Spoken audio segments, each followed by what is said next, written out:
Sejarah pembangunan Indonesia dari masa ke masa.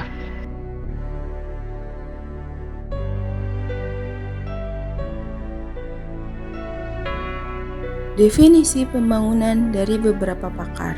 Pembangunan adalah usaha terencana yang bertujuan untuk meningkatkan kualitas kehidupan masyarakat dalam berbagai bidang. Adapun pengertian pembangunan menurut para ahli, pertama Rogers. Menurut Rogers, pembangunan adalah proses perubahan sosial yang melibatkan partisipasi luas dari masyarakat. Kedua Todaro. Menurut Todaro, pembangunan adalah suatu kenyataan fisik dan suatu keadaan jiwa yang diupayakan cara-caranya oleh masyarakat. Ketiga, Lincoln Arshad. Menurut Lincoln, pembangunan ekonomi adalah suatu usaha dalam perekonomian guna mengembangkan kegiatan ekonomi. Sejarah Orde Lama. Masa Orde Lama pada tahun 1945 sampai 1966 berlangsung sejak proklamasi kemerdekaan hingga awal transisi ke Orde Baru. Indonesia menghadapi konflik internal seperti pemberontakan dan perselisihan ideologi, serta konflik eksternal termasuk perang melawan Belanda hingga 1949. Perekonomian masih terpengaruh sistem kolonial, sehingga pemerintah fokus menata sistem politik dan ekonomi. Indonesia mengadopsi demokrasi parlementer dengan presiden sebagai kepala negara dan perdana menteri sebagai kepala pemerintahan, meskipun situasi politik dan ekonomi tidak stabil. Kontroversi pada masa Orde Lama. Pada masa Orde Lama, ketidakstabilan politik menyebabkan pergantian 10 Perdana Menteri. Meski begitu, Indonesia mencatat pencapaian penting seperti pemilu pertama dan konferensi Asia Afrika pada 1955 yang menunjukkan kemajuan politik domestik dan internasional. Dekret Presiden 5 Juli 1959 mengakhiri demokrasi parlementer dan menggantinya dengan demokrasi terpimpin. Soekarno menjadi kepala negara sekaligus kepala pemerintahan, membentuk kabinet gotong royong untuk menyatukan kekuatan politik hingga 1996. Program kerja pada masa Orde Lama. Orde Lama dipenuhi dengan berbagai situasi awal kemerdekaan yang masih belum stabil dan perlu banyak kebijakan baru untuk mencapai kestabilan umum. Tak hanya berbagai kebijakan, perubahan sistem demokrasi Indonesia mendorong terjadinya reshuffle atau pergantian kabinet selama masa pemerintahan Presiden Soekarno yang berlangsung selama kurang lebih 22 tahun. Pergantian kabinet pada masa Orde Lama sering terjadi dan berkaitan dengan tingkat kepuasan publik terhadap kinerja pemerintah. Kabinet yang melaksanakan program-program tersebut pada masa Orde Lama adalah Kabinet Ekonomi. 1. Kabinet Ali Sastroamidjojo I. Melaksanakan pembentukan Bank Indonesia dan perusahaan negara seperti Pertamina. 2. Kabinet Ali Sastroamidjojo II. Melakukan nasionalisasi perusahaan Belanda dan pembentukan Badan Perencanaan Pembangunan Nasional. 3. Kabinet Juanda. Melaksanakan program pembangunan 5 tahun. Kabinet Politik. 1. Kabinet Presidensial. Melaksanakan pembentukan Dewan Perwakilan Rakyat dan Konstituante. 2. Kabinet Ali Sastroamidjojo I. Melaksanakan pemilihan umum. 3. Kabinet Sukiman Suwirjo. Melaksanakan pembentukan partai politik seperti PNI, PKI, dan Masyumi.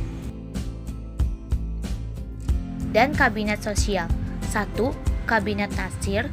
Melaksanakan program pendidikan dasar. 2. Kabinet Sukiman Suwirjo melaksanakan pembentukan Universitas Indonesia.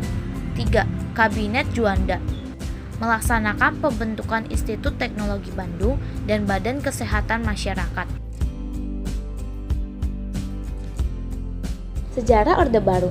Orde Baru pada 1966 sampai 1998 adalah masa pemerintahan Presiden Soeharto yang dimulai dengan super semar. Ekonomi Indonesia berkembang pesat, tapi diwarnai korupsi, pembatasan kebebasan, dan pelanggaran HAM. Peristiwa penting meliputi pembantaian pasca G30S, pendudukan Timur-Timur, peluncuran satelit Palapa, krisis finansial 1997, dan kerusuhan 1998 yang menyebabkan kejatuhan Soeharto. Setelah merdeka, Indonesia mengalami ketidakstabilan politik dan ekonomi pada 1950 sampai 1990-an. Keputusan Soekarno mengganti sistem parlementer dengan demokrasi terpimpin, memperburuk persaingan antara angkatan bersenjata dan Partai Komunis Indonesia. Ketegangan memuncak dengan peristiwa Gerakan 30 September yang diikuti pemberangusan PKI dan melemahnya kekuasaan Soekarno. Pasca Orde Baru. Mundurnya Soeharto pada tahun 1998 menandai berakhirnya Orde Baru dan dimulainya era reformasi. Meski begitu, keberadaan tokoh-tokoh Orde Baru di pemerintahan membuat sebagian orang menyebutnya sebagai era pasca Orde Baru. Transformasi ke era reformasi berlangsung relatif lancar dibandingkan dengan Uni Soviet atau Yugoslavia. Meski diwarnai kerusuhan etnis dan lepasnya Timur Timur, B.J. Habibie berperan penting dalam membangun landasan pemerintahan baru. Sejarah Orde Reformasi.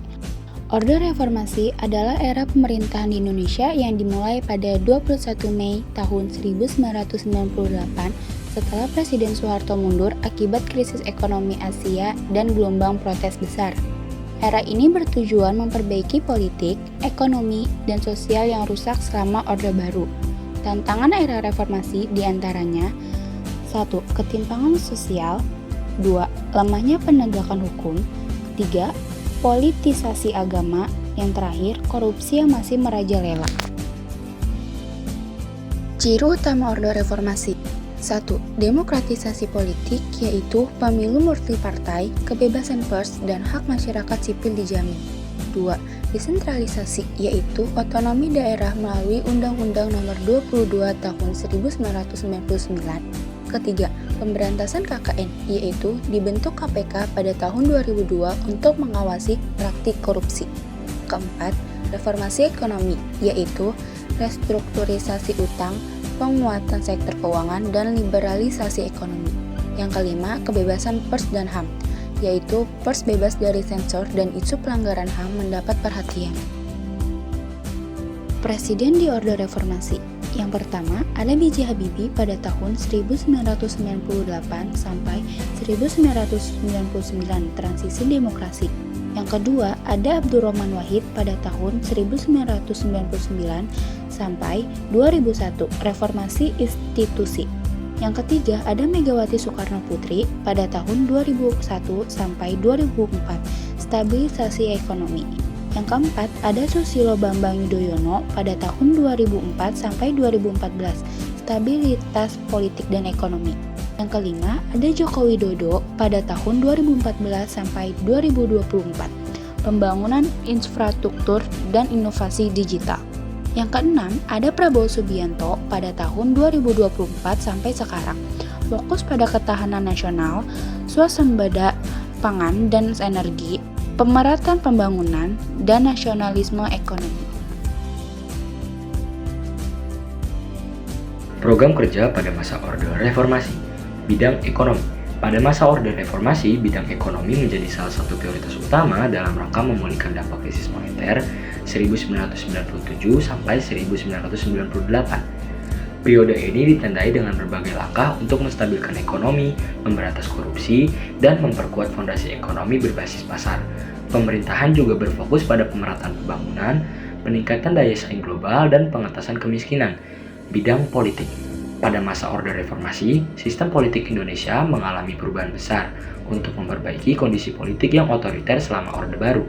Era ini ditandai dengan peningkatan kebebasan politik, desentralisasi kekuasaan, dan reformasi institusional. Tujuannya adalah menciptakan pemerintahan yang demokratis, transparan, dan lebih inklusif. Kebijakan luar negeri Orde Reformasi. Pada masa Orde Reformasi, kebijakan luar negeri Indonesia tetap mempertahankan prinsip bebas aktif, tetapi dengan pendekatan yang lebih adaptif terhadap dinamika global. Fokus utama adalah memperbaiki citra Indonesia di dunia internasional, menjalin hubungan diplomatik yang lebih luas, serta berkontribusi dalam perdamaian dunia.